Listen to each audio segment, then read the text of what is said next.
Paradox is the third film in the SPL trilogy. SPL stands for Chapeau Lang. It's three sort of symbols used for astrological Chinese things. It means lust, destruction, and power. So the first film starred Donnie Yen. It was a really hard-hitting action adventure, martial arts crime thriller, really moody, serious. Then they made they renamed it Killzone in America because SPL doesn't have a good advertising ring to it, I guess.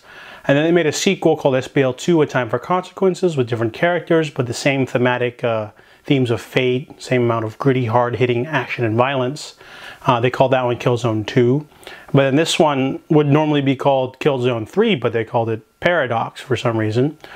This film is actually a bit different from the other two in the sense that it's a different director. The second film was directed by Soi Chiang. This one's directed by Wilson Yip, the man who did the Ip Man trilogy. So this time around, Louis Koo plays a detective who has a falling out with his daughter, and she goes to Thailand to hang out with her uncle, and she gets nabbed off the street by a human trafficking organs gang. Now, up to the highest levels of the Thailand community. The mayor is sick, he needs a new heart, his advisor is the villain, and he hires the people to grab the girl in order to get her heart. So Louis Koo teams up with his brother, who's Thai, who moved to Thailand, and his friend, played by Tony Jaa.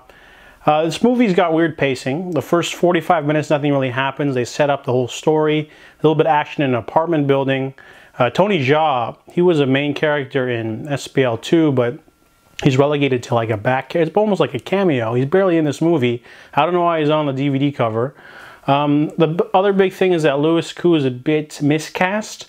Usually the main character of an SPL film is a brutal martial artist and they have to fight other people, usually winding down to an explosive martial arts combat climax. However, Louis Koo, he's usually known for dramas and thrillers, and he's not very believable as an ass-kicking martial artist, really.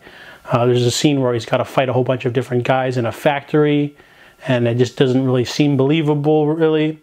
Also, I noticed that the villain, the whole fate of intertwined destiny or fate, which usually is in an SPL film, is not apparent in this film at all.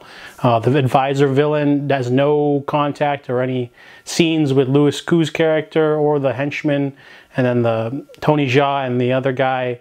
There's supposed to be three central characters, all intertwined fates, but it doesn't really work in this movie.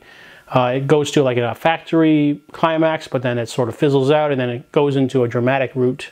And so this entry in the series has the least amount of martial arts in it. It doesn't have the fate and destiny. It has the weakest villains and henchmen. So I have to give Paradox a 5 out of 10.